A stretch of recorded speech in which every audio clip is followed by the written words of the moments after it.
I'm Matt Barnum. I'm an interim national editor, and I'm really excited to talk about how reporters can use NAEP tools to examine achievement gaps, which is a really nerdy topic, but we're all nerds and we're gonna have fun learning things that are gonna make us smarter and hopefully make our readers smarter. I'm excited to introduce the panelists, who are two statisticians from the National Center for Education Statistics, which makes me really excited. Like, those are the type of people who I want to talk to.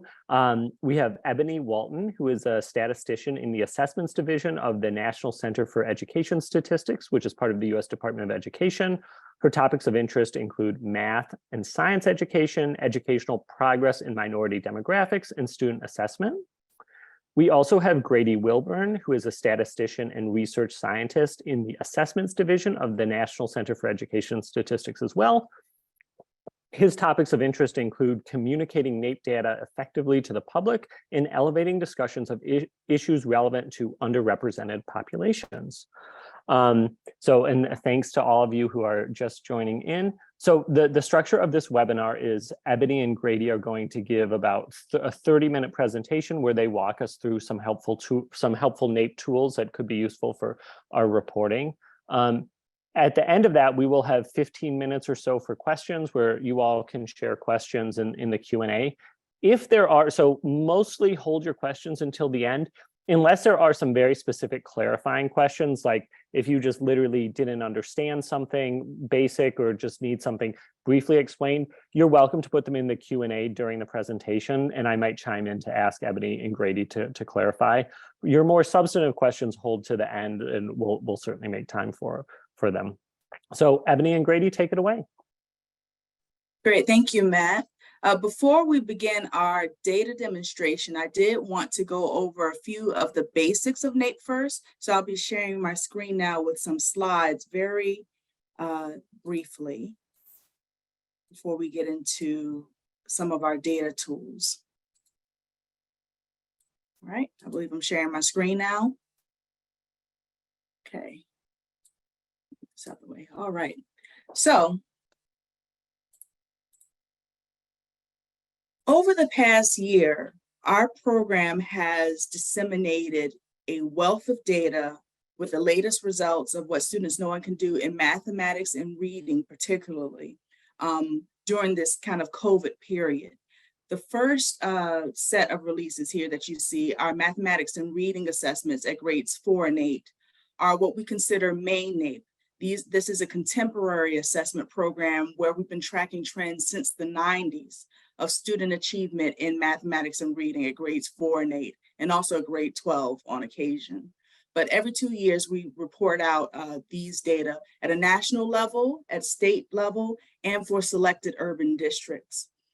With the pandemic, we did have to postpone this assessment in 2021, but we were able to go back in the field in 22 and look at student achievement compared to 2019, the last time we administered the assessment. And again, a lot of the stories were generated about student achievement changes in these critical areas across the country. Additionally, we also assessed 8th graders in US history and civics. Those set of assessments were released at a national level, and again provided some very valuable insights into student achievement in social sciences during the pandemic era and how that compared to 2018. So there's a lot within main NAEP recently. We also released long-term trend assessment results. These assessments date back to the 1970s. NAEP is an over 50-year program, and long-term trend is our longest running assessment portion of our program. We recently released results for basic mathematics and reading skills at ages 9 and 13. And you see some very similar trends, both with main NAEP and long-term trend, as far as these score declines in these critical areas. But both assessment programs give you kind of a different slice of what students can do in different areas within mathematics and reading. Again, long-term trend focusing on basic skills, and main NAEP being a bit more contemporary, computer-based assessment where students are really engaging in more interactive mode. So we're seeing different slices of these subject areas, but still very informative information. And with all of these assessments, we do talk about student progress and achievement, but it's extremely important to understand that we also offer survey data. And it's very important because these survey results provide important context to the achievement data that the main NAEP and long-term trend results show. We provide information about students' access to educational resources, teacher confidence in conducting instruction, students' course taking patterns, and also school resources. We provided a special survey during the COVID period about how schools provided internet access or device access or training to support distance learning during the disruption during COVID. So there's tons of contextual data. I just wanted to let you know that it's not just achievement. We also provide a lot of interesting survey data for you to kind of dig into. Now, before we get started with a demonstration of what we call our NAEP Data Explorer, which provides pretty much the broad brush of all of the data that we collect, I wanted to highlight our report cards. If you go to nationsreportcard.gov, with each release, we provide a highlights page that summarizes the key findings for each assessment. And also within the body of the report card, you can find so much information about student group performance and even some of these contextual level performances, changes over time. So I would encourage you to look at our report card pages, particularly if you're trying to look at or understand some of the main findings, some main changes that occurred over time, particularly. I would encourage you to look at our report card page. Now, before we get into some of the deep results that Dr. Wilburn is going to show you, I did want to point out some caution areas in terms of interpreting our results. Now, of course, these contextual factors are very rich, but we have to say that our data do not imply causation. Our design, assessment design, is descriptive at best. It is not an experimental design that would allow for those type of causal statements or inferences from our data. So we'll see relationships with X factor on achievement, but in no way are we implying causation with those type of analysis. They're just descriptive. Another thing is our data are based on samples of students, and even those samples of students only take a portion of the test. So given all of that sampling, there are errors that are associated with our data. And that being said, you have to account for statistical significance when you compare our numbers. You have to take into account statistical significance. You can't just eyeball the numbers. Another big point, what we call misnapering, is there's a notion out there that many researchers use that say that 10 points is equal to a grade level. So as I said, main NAEP, we measure students at grades 4, 8, and 12. And some researchers would try to equate 10 points to be a grade level span. And that's not the case at all. Our tests are distinct in that we measure 4th graders and 8th graders and 12th graders. We didn't do that type of sophisticated cross-grade linking to support such a statement. So we would caution against comparing 8th grade scores with 4th grade scores. They're on separate scales for the most part for interpretive purposes.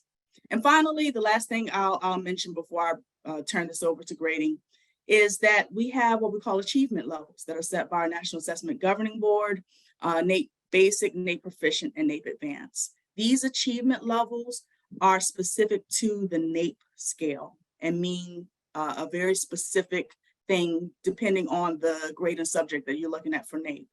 It does not mean grade level. So if we say that a student reaches NAEP Proficient, we're not necessarily saying that they made an A in their 4th grade class. It's nothing like grade level performance, but it does mean that these students were able to demonstrate competency over challenging subject matter within the NAEP context. So we wanted to kind of put that out there as another caution that our achievement levels are NAEP specific and don't necessarily mean the same thing as what state level assessments would report as being grade level or proficient.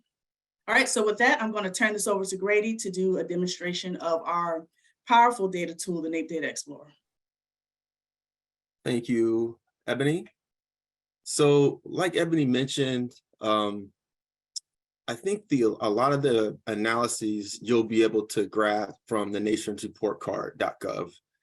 And so I'm just going to start there real fast, and then I'm going to take us to the NAEP Data Explorer.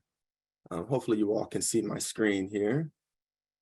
All right, so the first place to start, I think, regardless of the data that you want to look, is the nationsreportcard.gov. And there you can access all the reports and all the data that Ebony just mentioned.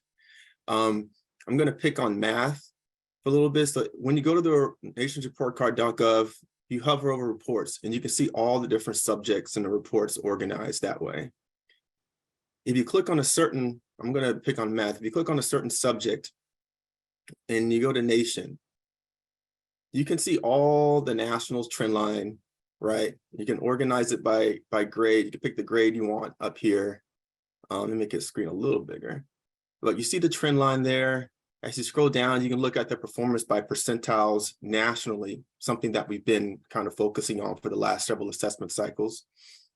If you want to look at student group scores, you just click on that little sub button here for student group scores and score gaps.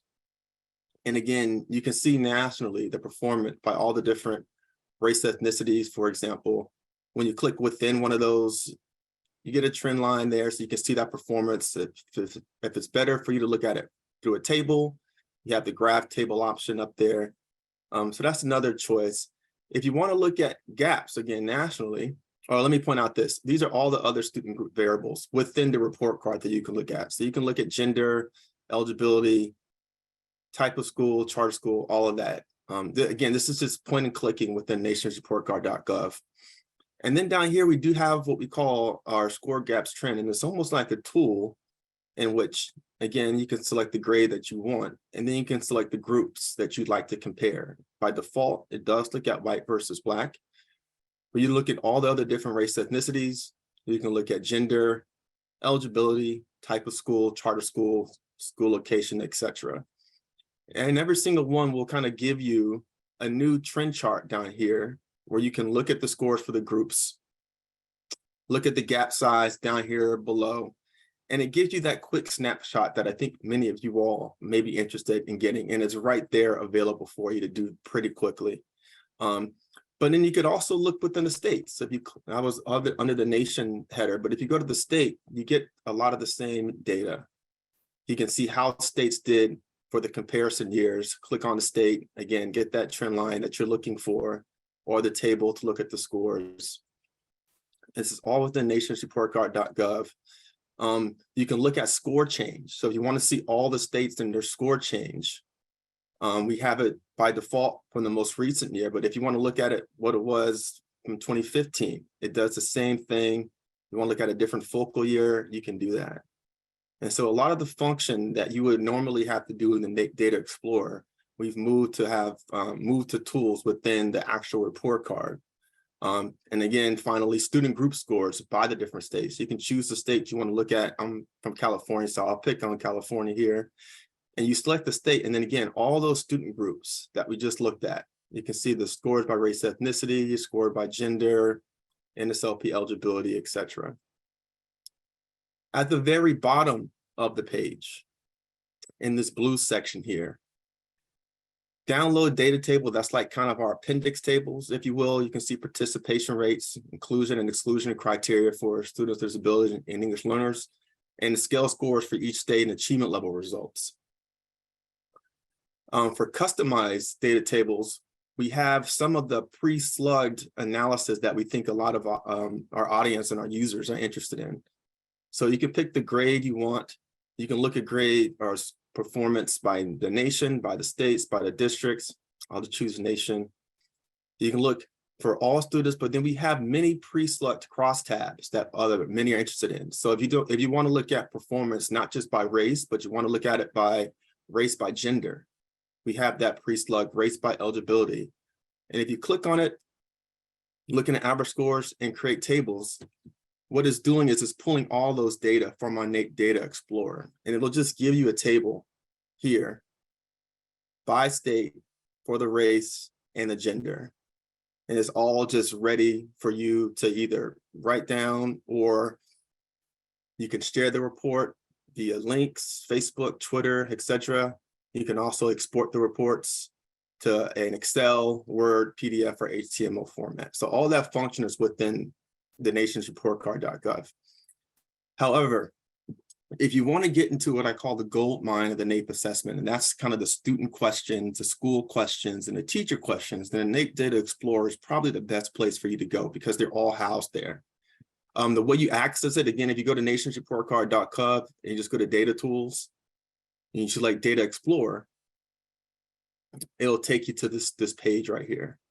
Now it's going to default to our main Data Explorer, and that is our grades 4, 8, and 12, mathematics and reading, US history, all those subjects are grade-based. Main NAEP is kind of how we refer to our grade-based NAEP. But like Ebony mentioned, we also had a long-term trend assessment. The long-term trend assessment has a separate Data Explorer. So if you are interested in looking at the results by age, the 9, the 13, and the 17-year-olds, then you're going to want to go to the long-term trend assessments. And as you can see here, we have several other reports that we've released over the years where they, again, have their own separate explorer. So you can use those to explore those data. But we're today going to sit in the main NAEP data. So when you get to the main NAEP Data Explorer, you're going to see a screen like this where you're going to be able to select all the different, if you can't see it, if it's too small, please let me know, where you can select the different subjects, grade, years, etc. So I'm gonna look at math. I'm going to choose math as my subject. Over here for grade, I'm going to choose grade. I'll just choose grade 8. And then here is all the years under the current framework for math. And you can see all the years that we've assessed grade 8 mathematics. I'm just going to select the last 2 years for this demonstration. And then for the scale, the composite scale is the same as like the average scale. In math, we have several different subscales. So if you do want to look at performance by just algebra or just geometry, then you would select those subscales. But if you want to just look at overall math performance across all of those subscales, then you just keep it at the default for a composite scale. For jurisdiction, we're going to look at some state data.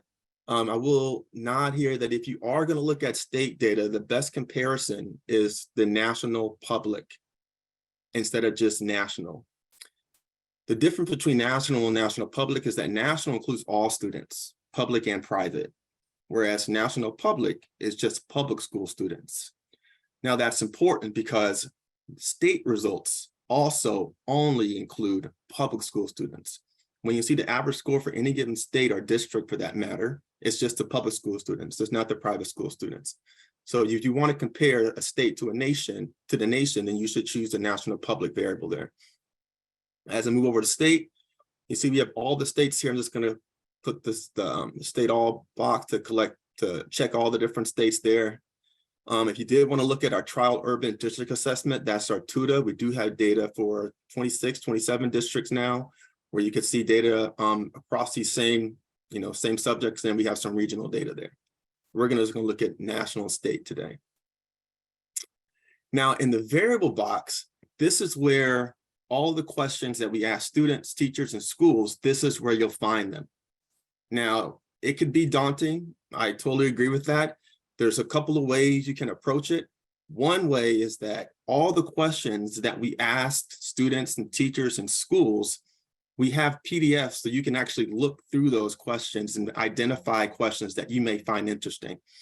There's a link, that I'll put in the chat at some point, or for someone to share, that you guys can just go to the website and see all the different contextual questionnaires that we ask about the educational environment of the students. Again, to both students, teachers, and schools. But you find all those variables here. So a hot topic recently has been school absence, and how that relates to performance. And so I'm going to show you all how to find that variable. So since I know that absent is under, so let me back up. you see these different drop-down menus we have. You can select a category, it defaults to major reporting groups, but we also have all these other different categories: student factors, content, teacher factors, etc. I know that absent is under student factor, and then for the subcategories under academic record and school experience. And here you see that question right there. If you want to get more information on that question, like what the actual question is that students saw, you just click view details. And here you can see the question that they were asked: how many days were you absent from school in the last month? And the student reported, which means this was asked to a student and they answered the question and they selected one of these 5 options. They weren't absent at all from school the last month, 1 to 2 days, 3 to 4, 5 to 10, or more than 10. And then here you see all the years that we've asked that question. Now, say you didn't know, like I did, that absent was under student factors and academic record. How would you find it?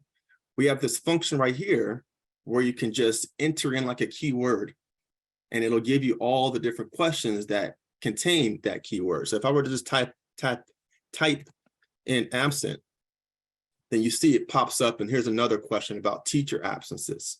And so all the questions of stems that have absent in them, they'll come up. And so you could just, if you don't want to go through all those menus, you can just type in the word you're looking for here, and it'll bring it up. So I have days absent from school. I have that selected, okay? And then for absent, I want to look at not only performance, but I also want to look at percentages. So within the nation or within the state, what % of students indicated that they weren't absent at all last month versus what % of students said they were absent for 10 or more days. And so I'm going to collect percentage. I'm going to click, percentages. Now, after you do that, you see all the variables that we selected. The variable is days absent. The statistic is average scores and percentages. And we're looking at math, grade 8, and those are the years selected. You just click create report. And then you can click show report data. Now, sometimes this could take a little while, but fortunately it didn't this time. And then here is going to spit you out this table. Now, this is a lot, but you can see how it's organized, where you have the year, it's 2022. You have the jurisdictions, national public at top with all the states and jurisdictions underneath it. And then you see the data is going to be organized by the answer category. Okay, so remember, it was like a student could say they were absent none, 1 to 2, 3 to 4, 5 to 10, or more than 10 days. And so you see how that looks across the nation and then how that looks across the states. Just to point out, we do have several states that do not complete the student questionnaire. It is not mandatory to do that. And so some states do opt out. And so when you see these double daggers, pretty much that means that we don't have enough data to create a reliable estimate. But in these instances, we just don't have any data, for example, for Alaska and Colorado and several other states. But you could see how these data look. And then you have the 2022 data and then the 2019 data that we have down here. All right.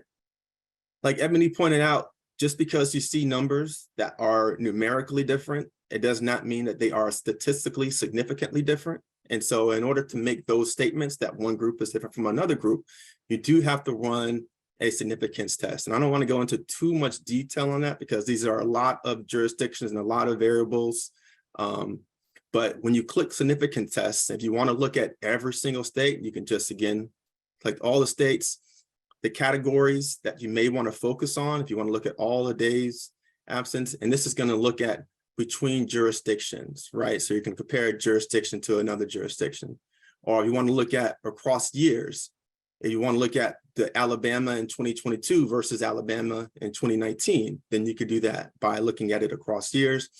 And then within variables is going to be comparing, more than 10 days versus none, for example, within that variable list. And let me see if this takes a minute. This sometimes this can take a while to spit out. Uh-oh, I made a mistake somewhere.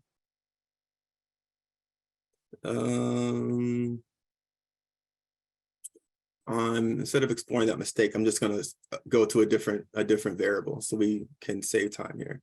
But as you can see, for significance tests, we also have some other options where you can create charts. You can do gap analysis, and the data table is what it defaults to, the data table below here. Some other variables that you can look at, not right now, baby. I'm sorry. As you can look at, I can't right now.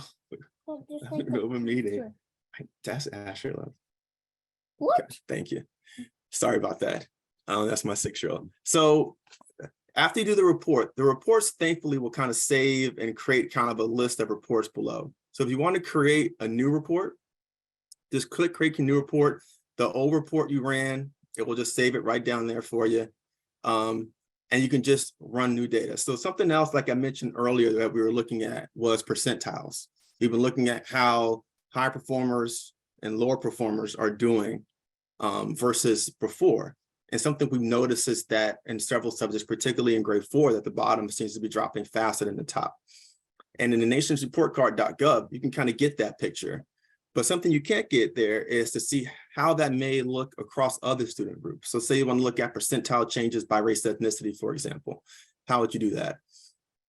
And so I'm just going to quickly, because I know we were short on time, just show us how to look at the percentile data.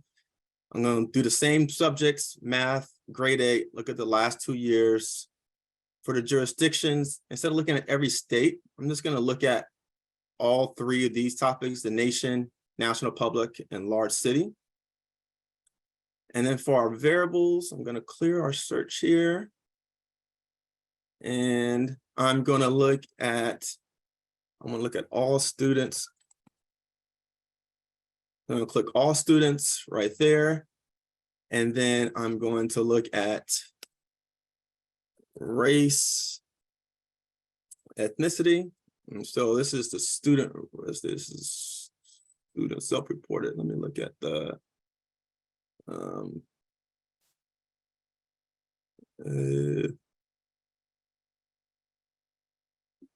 don't know what's going on here.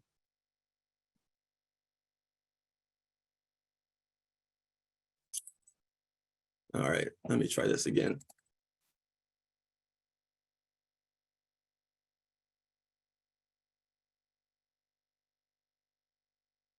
All right, here we go. That's the variable I wanted. Okay, and then for statistic, instead of looking at just average scale scores and percentages, I can select percentiles. And the percentiles will tell me students at the 10th, 25th, all the way down to the 90th. And you can select one or the other if you would like. And then it's the same thing. You're just going to create the report. It's going to give you that same result for all students. So here we see what it looked like for all students. Average score, and then the 10th and 25th percentile all the way. To see how 19 and 22 compare, just click add a significant text, look at years. And then anywhere you see an asterisk, that means that that number is different from its counterpart, right? So you can see 10th, 25th, 50th, 75th, 90th for the nation, for the national public, and for large city, all saw drops between 2019 and 2022. But again, if you want to look at this by race ethnicity, again, you just choose race ethnicity, and for your output, you choose percentiles instead of just average scores. And you can look at see how the story is different or the same across different race ethnicities. And so here we have the 2022 scores for the national public, and large city, what we just looked at. And then you see asterisks next to all these numbers, right? Now, I know that all these numbers have asterisks because they're significantly, in 2019, the numbers are significantly higher than they were in 2022, meaning that they dropped. But you do see some instances here where there are some race ethnicities where they didn't experience that same drop. Now, that could be something to dig into. It's also something to consider sample size there. We talked about sample size when you get into some of the smaller groups. For example, American Indian, Alaska Native, that's a really small percentage of student groups. And so the amount of power to detect whether or not something is statistically significant isn't there because we have such small numbers in that sample. But the trend, if you will, the numerical trend is all in the same direction. So I know I went through that quickly, but I do want to make sure we have time for questions. And I also want to let Ebony show you all the regression tool. So let me stop sharing. Hi, Matt. I'll turn it to you to just get a handle of Q&A first. And if we have any additional time, I can take them to the next tool. Okay, so yeah, let's take questions now. So feel free to type your questions into the chat, and please identify yourself from your outlet, or excuse me, not the chat, the Q&A. Type it into the Q&A and identify yourself and your outlet. So when I'm reading it, I can say who this is coming from. We already have one question that came in from Robert Schaefer. How were scores from the 2022 NAEP assessments impacted by the unusually high percentage of student absences due to the COVID pandemic and other factors during this period? Great. So I'll jump in first, and Grady can definitely add his perspective. So I will say broadly that during our postponement, we did our best to survey schools and teachers about what they were doing to assist students during distance learning. All of those factors are complex. Even receiving those survey results during such a chaotic time was a challenge for us.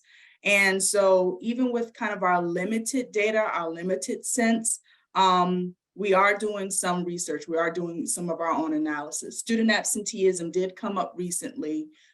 We have prepared some analysis, and there does seem to be a relationship with higher absenteeism and the declines that we saw in achievement. But again, we're processing a lot of data, and I do want to say that it is a complex story. One of the reasons why it's complex is because the declines were so widespread. The declines weren't necessarily that differentiated, particularly for grade 8 math. We saw declines for higher performing students and lower performing students, for rural students, for students in cities. And because of that lack of differentiation, to pinpoint a factor that mattered becomes very complicated. So I just want to put that out there. But we're still doing our investigations, our analysis. We'll come out with some special studies in the near future, but we do want to do due diligence and not just kind of have a shotgun answer, because we're a statistical agency. And we know that this was a very complex time. The other reason why it's complicated is because we didn't have a crystal ball to predict the pandemic. I think if we did, we would have been able to measure factors that changed during that pandemic time and then correlate that with the performance changes. You know, our surveys are just one data point. So we're not able to measure how factors changed throughout the pandemic period and how it correlated with score changes as neatly as we would have liked. So that's just another thing too. We're just looking at little cross-sectional data points, little data points here or there, and how they correlate with performance. So we're doing the best we can. But Grady, do you have anything else to add? No, I was going to plug the studies to come, but you did a great job of that. Nothing to add. And some of that goes to just the challenges that you all have mentioned of separating out cause and effect versus correlation. You know, a lot of this data is really good for producing basic correlations that can be suggestive or produce hypotheses, but can't really tell us definitively what is the cause of something. Let me go to another question from Natalie Pate, who's with Oregon Public Broadcasting. Her question is, are there plans to gather data from non-binary students under the general gender variable? I've seen some states start to do this, but is it happening nationally? So that is a great question. NAEP NCS has certain procedures that we have to follow. So we don't dictate, for example, the demographic questions and how they're asked, race, ethnicity, gender, etc. Those have to come from somebody above us to say, okay, change your questionnaire to include a third non-binary category, for example. I do know, however, those conversations are going on, but I can't give you a timeline into when they'll be implemented. But there is something that the center is considering and paying attention to. Great question. Next, I have a question from Diana Dombrowski from LOHUD / the Journal News in New York. What was the option you could click about adding a significance test? Could you explain that a little bit more? So I think that's obviously a question for you, Grady. Yes. So let me maybe share my screen real quick? Yeah, I think that's Oh, fine. Okay, all right.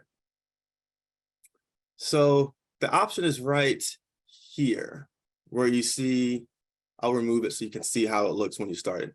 But you just add a significance test, and then it gives you some options of what you want to compare. If you want to compare across the years, you do that. If you want to compare categories, you can do that. If you want to compare different jurisdictions to each other, you can do that.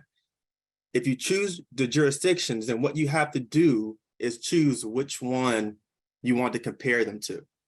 So if I select national, that means that I'm comparing national public and large city to the scores in national. So that's why you see national in green, and then you see the asterisk here for national public and large city. And so anytime you see an asterisk, we have a note here that it means that that's significantly different from national, right? But if I switch national and I click large city, then now national and national public are now being compared to large cities. So anytime you see an asterisk, again, that means that these numbers are different from those numbers, they're comparable numbers in large city. So white students at the 10th percentile have no asterisk. That means they're not different from white students at the 10th percentile in large city. So they're kind of comparing them within their group. They're not comparing, for example, white at the 10th percentile to black at the 90th. They're being compared to their counterpart in those other jurisdictions. So I hope that answered your question, Anne. Great. I'll say from a journalist perspective, the significance question is really tricky. I'm going to briefly explain my understanding of it, and you all as statisticians can tell me if I'm right or wrong. But the reason why they have to do these significance tests is because they're only doing a sample from each state or each demographic.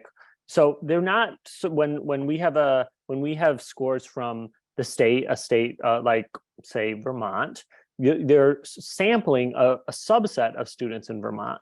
And because they're sampling a subset rather than all students in Vermont or the country as a whole, there's some statistical error, some randomness that gets in the way. Maybe just randomly, you got a set of students who did better or worse because you just luck of the draw, like you flip a coin and 4 times you get heads in a row. That doesn't mean the coin is weighted. And so the significance test is a way of saying we are pretty darn confident that these two numbers or these two samples are meaningfully different from each other. It's not just a fluke. There's something really different here. If they're not significant, if they're different numbers but they're not significant, that's a way of saying, you know what, that could just be a fluke. That could just be luck of the draw, luck of the sample.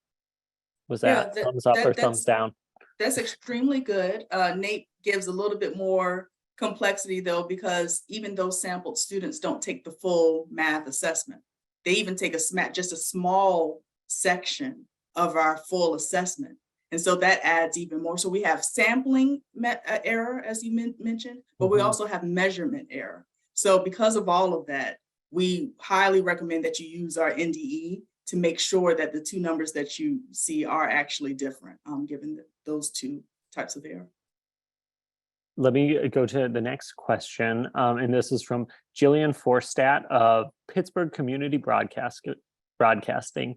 The district level data is relatively limited to certain metro areas. Are there plans to expand to those areas? If not, where do you suggest reporters go for district level data? I'll take that one. So that's our tutor program. In order to participate or be part of that program, you have to be considered a large city, which means you have at least 250,000 people in your city. In addition, you have to have at least half of your student have to be Black or Hispanic, are eligible for the National School Lunch Program. And so that provides, we have those criteria, so we have more of an apples to apples comparisons when looking at our districts. We are always looking to expand that list. I will say that the districts that participate voluntarily. They ask to participate so that they can get these data. There are a few other cities, not a lot, not as many as you think, that are also eligible, but those decisions to include those districts into the tutor program are actually up to the National Assessment Governing Board. Now, where would you go to get those data? I think that you should probably go to the district. I think a lot of districts have on their websites their state test that they implement to all students, and they have usually a report that looks at the findings. And so if you do want data on a certain district, I would go to that actual district website and find those data. Yeah. But just to be So- clear, oh, sorry, go ahead, Ebony. No, Matt, you first. I was going to say, just to be clear, if the data doesn't exist for a given district or city on NAEP's website, that means it's because it doesn't exist for that district right. or city. Now, That's right. you can go to the district's website and find state test data, but that's not going to be comparable nationally. It's not Correct. comparable to the NAEP. The only thing that does exist there is, and I don't know if you guys want to endorse or disendorse this, but there is a mapping tool, the SEDA, the Stanford Education Data something, SEDA, I believe. And they have taken the NAEP scores and they've essentially mapped that the NAEP score, the state test scores onto the NAEP to allow comparisons of all the districts across the country using essentially the same framework of the NAEP or the same scale as the NAEP. And so there's some like psychometric controversies about whether that's a valid thing. Some to magic. do. Yes, some magic. It requires some assumptions. Yes, it does. Yes, but I mean that's a tool for researchers for sure. But what I was going to say was, even if you don't have district level data within your state, I think within the NDE, and even maybe in the report card, you can look at school location within your state. So say, for instance, like Virginia, we don't have any urban districts in NAEP, but I can look at how rural students in Virginia did, or city students, students in cities or suburbs performed. So that might get you a little bit closer to kind of a geographical sense of how a state did. That's not necessarily district-based, but within the NAEP framework. Sorry, I was muted. We have a couple more questions that just came in. This one is from Ruth Wattenberg, who's a freelance writer and researcher. How would you recommend adjusting scores over time in districts that have seen very big changes in demographics, e.g. gentrification or the opposite, in order to see whether 5 and 10-year score changes more likely reflect school quality versus demographic changes? Is there anything better than school lunch, which is not very useful at this point due to the community eligibility program, which, side note, allows all students, regardless of income, to participate in free lunch, or parental education, which is only available at 1 grade? Right, 8th grade and 12th grade when we have those data, but we don't have district or state data at 12th grade. So I will say we do some back of the envelope analysis internally, and I think with restricted use data, you're also able to what we call standardize your results, meaning you keep your population characteristics the same from time to time and see how those scores are different or change. In some cases, the demographic composition can explain some of the score changes over time. We've seen that at least at a national level. But what I would encourage people to do is just look within a demographic level. So say, for instance, instead of just looking at the whole overall mean, given all the changes that you mentioned, why not just look at, a white student or Black student scores within that district? So that way, at least you're keeping something constant. You can do that with any variable. Now, of course, we do know our struggles with National School Lunch Eligibility Program. We are in the process of developing a stronger socioeconomic status index. We're in that process. And in fact, the tool that I was going to show you, but we can probably do it another time, has that type of index in its analysis. But still, just look within, keep something constant, and kind of see if there's changes within that student group. That would be my recommendation. Grady, did you have something else? Yeah, just one very veiled defense of the NSLP variable. I know that even if a school is classified as CEP, that's not the data that we use for NSLP. We have data for every individual student, and that's the data that we use. That's school files with the CCD to look at the percentages of eligibility. So this, if we go to a school that's 100% eligible, that doesn't mean that we said, okay, every student is eligible for NSLP. We know that the individual student classifications, And that is becoming more murky as time goes on. And so like Ebony said, we are exploring a new SES variable that will include an SLP but will also include a lot of other variables. As we know, an index for socioeconomic status makes more sense than just one variable for socioeconomic status. So I just wanted to just clarify how we use our data real quick. Yeah, and just in case, to make sure the acronyms didn't go over, folks had NSLP stands for the National School Lunch Program. And so this has traditionally been, students qualify for free or subsidized school meals, as many of you know, based on a measure of family income. This has traditionally been used as a proxy for low income status, and also at the school level, the percent who are low income. This has become complicated because many schools have expanded free lunch programs through a program called community eligibility to include all students, regardless of whether their own families qualify. And so a lot of researchers have pointed out that that may make it challenging to identify students who are disadvantaged. And Grady's point is their measure is a little more fine-grained, but they're working on improving that measure. And actually that is our next question was, is anything in process to improve this data about national school lunch programs, perhaps at least reporting whether all students in CEP community eligibility schools in the state are shown as eligible? I think you both have answered that question, that yes, the answer is something is in process, and what does already exist is a bit better than we're used to, as Grady has pointed out, but there does need to be some efforts to refine it. We are at time. If you have any last questions, please type them in now. There was one other person who pointed out a website called educationrecoveryscorecard.org, which is, I believe, a version of what I described, what Stanford researchers and other researchers have done to extrapolate, use the NAEP scores and combine that with state test scores, so you can look up the performance of all districts in the country put on the same scale. And they've done that more recently with the effects of the pandemic. That's Education Recovery Scorecard. Being mindful of error. As I said, even within NAEP, there's error. And then when you extrapolate NAEP and put it within this context, there's even more error. So again, just as a statistician, just be mindful that those types of data are research-based, model-based, and there's some errors, just to put it out there.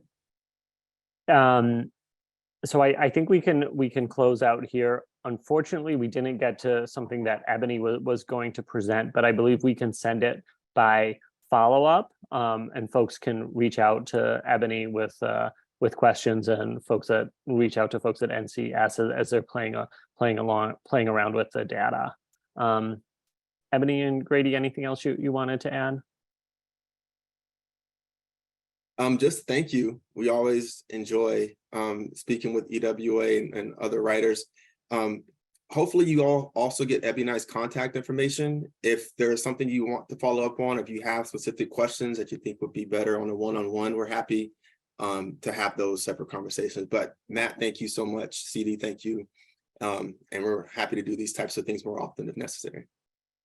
Yeah, thank you to everyone for attending, for your thoughtful questions. Ebony and Grady, thank you for taking the time to share these tools with us. I know they're going to be very helpful in EWA, especially CD and Judy for providing technical support. Thank you for organizing this.